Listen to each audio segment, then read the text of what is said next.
With so much supporting scaffold, survey points cannot be sighted from the outside.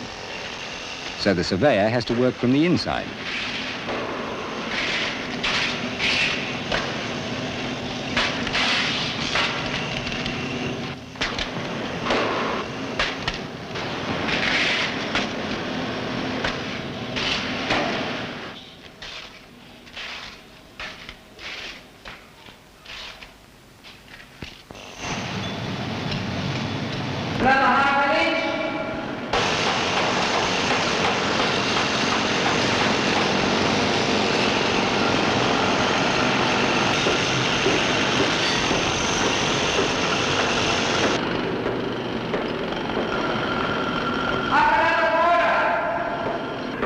When all three sections have been completed and correctly positioned, concrete joints are made. The whole unit is aligned and jointed to its pedestal. Now the half arch and pedestal are stressed as one. A precast segment joins the four half arches together at the crown.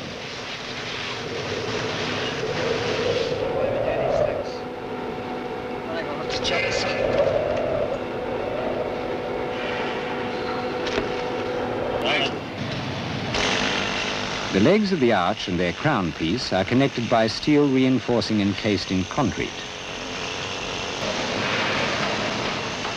For the shells, as the center lines of the ribs follow meridian curves of spheres of the same diameter, the rib under construction has to be accurately related to those already built.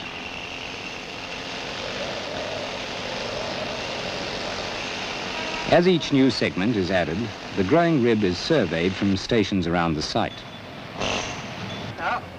We've just got a double on it here. Can I lose this double on this? Long-range observations have been provided for by fixed points around the harbour.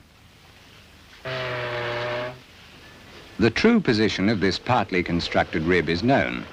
It has already been calculated and charted. Its actual position is now determined. It's a matter of fixing a point in space.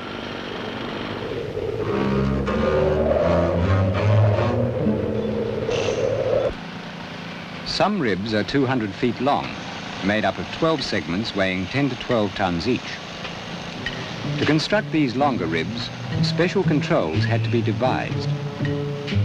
The steel erection arch, the outside support, is more flexible than the inside support. This means that the new rib could rotate. And if allowed to continue, the errors would rapidly accumulate and be impossible to correct. The solution was to correct the position of the rib while it was still possible, and then prevent further movement as construction progressed. Loads have been preset on jacks. By sighting through an optical square, related deflection is checked before the incoming segment is joined.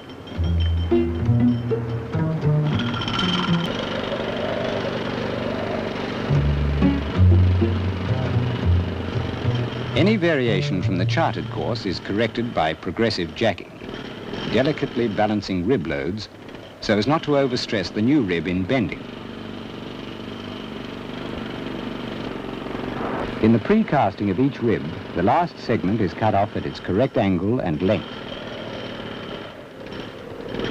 As the ribs lengthen, following the ridgeline of the shell, each pair of half ribs meet at a different angle.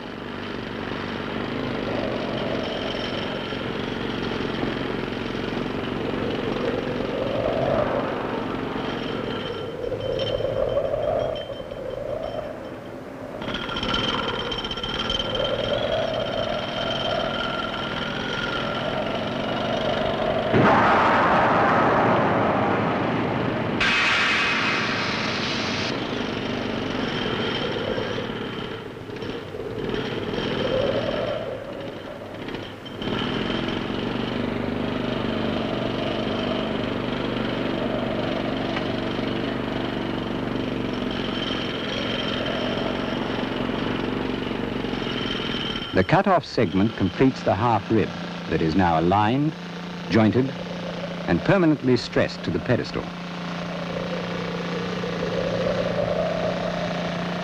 Each pair of half ribs is joined at the top by a ridge beam.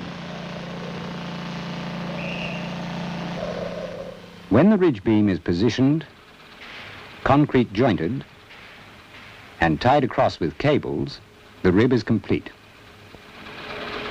Needle supports are removed and the erection arch will be moved on into position, ready for the next rib.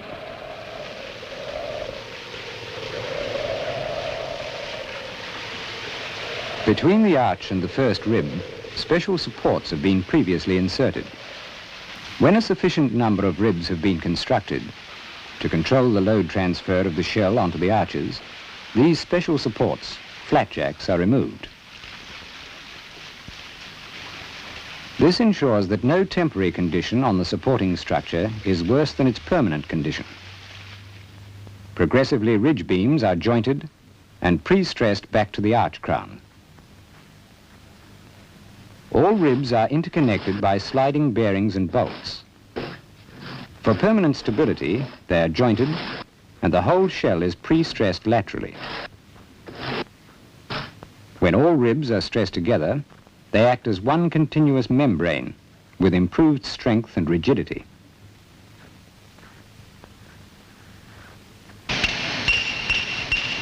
To make the shell structure waterproof, lead sheets are corked into grooves, covering the joints between the ribs.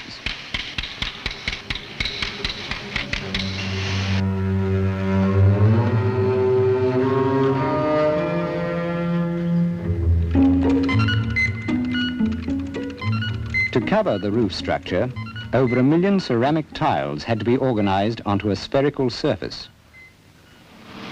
Precast panels with the tiles attached could be mass-produced in sections.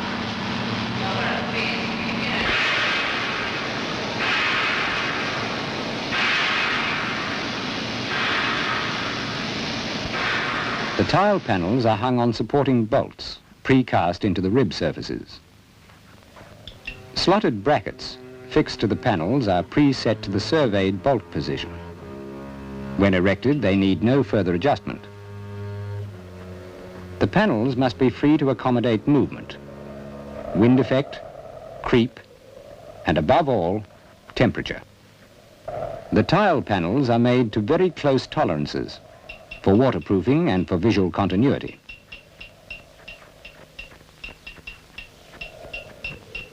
The color and texture of the tiles, the quality of their fixing, the overall pattern of the panels were all designed to express the anatomy of the roof structure.